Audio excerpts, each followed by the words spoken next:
Hello students, welcome back to my channel. It's me Risha Arora और आज मैं आपके साथ डिस्कस करने जा रही हूँ पैथोलॉजी का topic that is necrosis. So students, previous video में हमने पढ़ा था इंट्रोडक्शन टू नेक्रोसिस। तो उसमें हमने फर्स्ट नेक्रोसिस की डेफिनेशन पढ़ी थी। तो क्या थी नेक्रोसिस की definition? The sum of morphological changes in the cell that leads to the death of the cell. ठीक है, जो कि मतलब कोई सेल है उसमें ऐसे मॉर्फोलॉजिकल चेंजेस हो रहे हैं, उसके साइटोप्लाज्म में चेंज आ रहा है, उसके न्यूक्लियस में चेंज आ रहा है, that leads to the death of the cell. Ultimately cell की डेथ हो रही है। ठीक है, तो इतना हमने पढ़ा था। देन हमने पढ़ा था What are the mechanism that leads to the death of the cell? तो क्या क्या मैकेनिज्म थे? तो दो मैकेनिज्म होते हैं, एंजाइमेटिक डाइजेशन हो जाना सेल का या फिर डिनेचुरेशन ऑफ न्यूक्लियस। ठीक है, जिसकी वजह से डेथ ऑफ द सेल हो जाता है। उसके बाद हमने पढ़ा था टाइप्स ऑफ नेक्रोसिस। तो मैंने आपको 5 टाइप्स ऑफ नेक्रोसिस पढ़ाई थी। कौन कौन सी थी वो? Coagulative, liquefactive, fat necrosis, caseous necrosis and fibrinoid necrosis. ठीक है, अभी हमें डिटेल में बात करना बाकी है उनको, लेकिन उससे पहले एक टॉपिक रह गया था, मॉर्फोलॉजिकल चेंजेस इन नेक्रोसिस। मतलब सेल में नेक्रोसिस हो गई तो उस सेल में क्या क्या मॉर्फोलॉजिकल चेंजेस दिखाई देते हैं ड्यूरिंग द नेक्रोसिस। ठीक है, वो हम आज के लेक्चर में डिस्कस करेंगे। बहुत ही छोटा सा टॉपिक है। ठीक है, तो what are the morphological changes in necrosis? Necrosis होने पर सेल में क्या क्या चेंजेस आते हैं?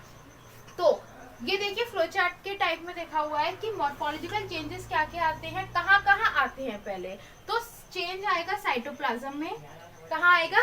सेल के साइटोप्लाज्म में चेंज आएगा एंड न्यूक्लियस में चेंज आएगा। ठीक है, नेक्रोसिस में मॉर्फोलॉजिकल चेंजेस कहाँ कहाँ आते हैं? साइटोप्लाज्म में एंड सेल के न्यूक्लियस में। ठीक है, अब साइटोप्लाज्म में क्या क्या चेंजेस आएंगे वो मैंने की पॉइंट्स में लिखे हैं। क्या क्या चेंजेस आएंगे? जो सेल का साइटोप्लाज्म होगा वो इंक्रीज हो जाएगा, इसिनोफिलिक हो जाएगा। वो इसिनोफिलिक होने का मतलब मोर पिंकिशन कलर हो जाएगा। वो कौन? सेल का साइटोप्लाज्म।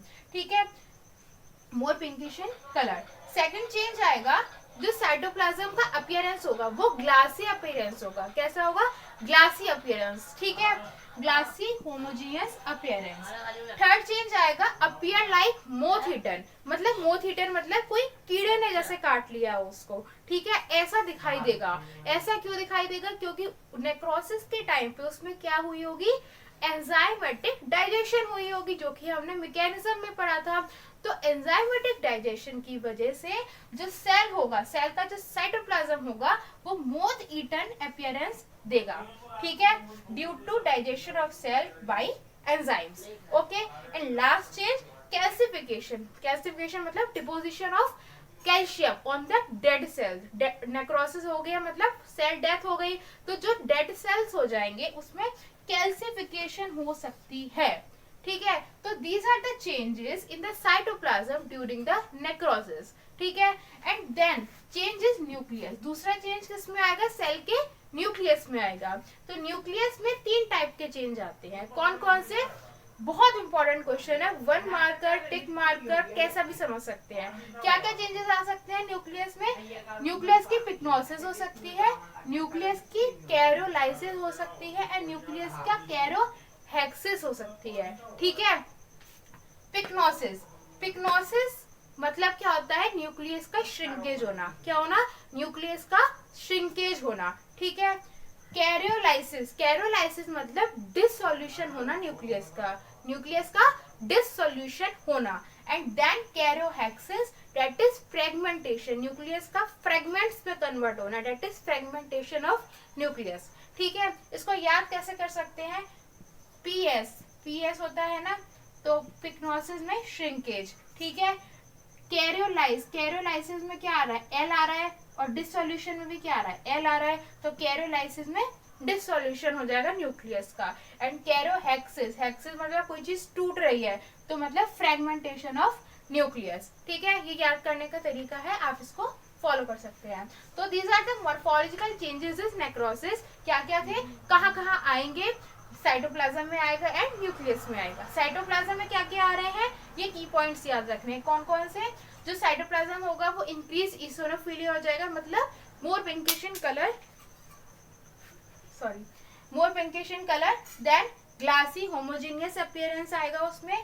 थर्ड चेंज आएगा कि वो मोथ ईटर, मतलब कीड़े, जैसे कीड़े ने काट लिया हो, कीड़े ने काट लिया इसलिए दिखेगा क्योंकि उसमें एंजाइमेटिक डाइजेशन हो जाएगा, ठीक है। एंड फोर्थ चेंज कैल्सिफिकेशन हो जाएगा डेड सेल्स का, ठीक है। ये चेंज है साइटोप्लाज्म में। न्यूक्लियस में 3 टाइप के चेंजेस, पिग्नोसिस, कैरोलाइसिस, कैरोहेक्सिस। पिग्नोसिस में श्रिंकेज होगा न्यूक्लियस का, कैरोलाइसिस में डिसोल्यूशन होगा न्यूक्लियस का, एंड लास्ट कैरोहेक्सिस में फ्रेगमेंटेशन होगा न्यूक्लियस का। So these are the morphological changes in necrosis, ठीक है। बहुत छोटा सा टॉपिक था। अब कल के लेक्चर में हम स्टार्ट करेंगे टाइप्स ऑफ नेक्रोसिस, ठीक है। So that's all for today's video. अगर वीडियो पसंद आई हो तो please do like, share and subscribe to our channel. Thank you so much.